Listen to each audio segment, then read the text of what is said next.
اهلا اهلا اهلا بالحباب الغاليين، كيف حالكم؟ شو اخباركم؟ يا ربي دائما تكونوا على خير وبخير وبصحه وبعافيه ان شاء الله. اش اخبار معز عليكم؟ كي دايرين مع الجو ومع البرد؟ ايوا الحمد لله والشكر لله، حنايا يومين ما شاء الله هو نازل المطر. الله يجعلها مطر خير على الجميع يا رب العالمين. متى يكون البرد شنو نقول لكم، لا بدا مره في السيمانه او في الاسبوع حمام مغربي. ما تنهضرش انا على الدوش اللي الانسان راه يوميا تيدوش، ولكن حمام مغربي الصراحه انا لازمني مره في الاسبوع حمام مغربي على حقه وطريقه. كيف تنقول الحمام المغربي لازم له اشياء اللي باش نحسوا بهذيك الحمام المغربي. ملي دخلنا غير دوشنا وخرجنا راه عادي، ولكن انا تندير واحد الكوماج اللي الصراحه روعه، واللي تنعطيها هاد الوصفه وتتجربوا تتقول لي ما عندي ما نسالك. ساهل ومكونات بساطين ويمكن لكم تحضروا هاد الشيء في البيت. ها هو دا يعني عندنا الحامض، عندنا الحنه، عندنا القهوه، عندنا الكاكاو، عندنا الصابون. يعني باش حتى حاجه ما نخرجوا على برا وعاد نجيبوها.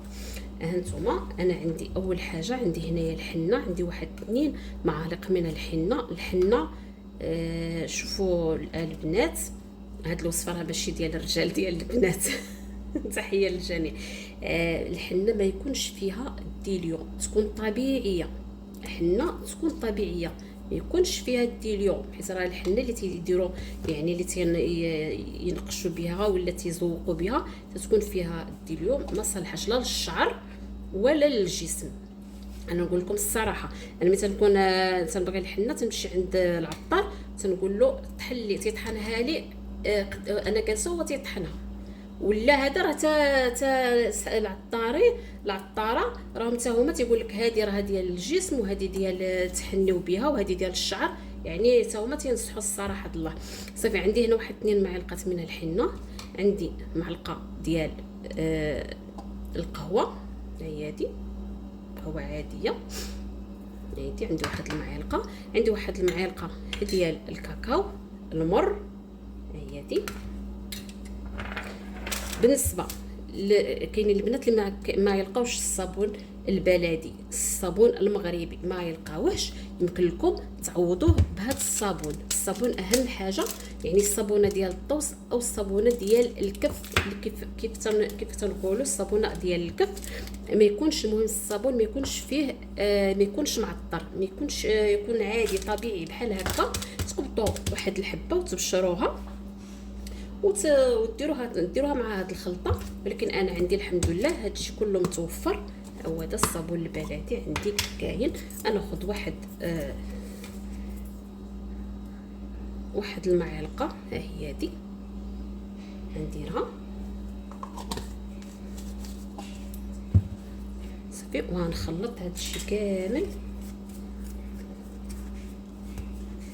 نخلط هادشي كامل ونزيد عليه عصير ديال الليمون. هو دا نجيب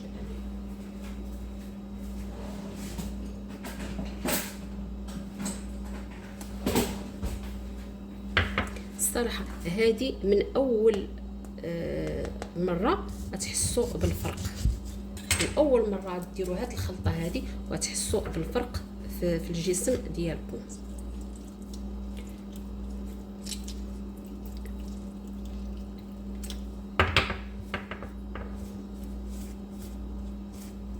صافي غنخلط انا هادشي كامل.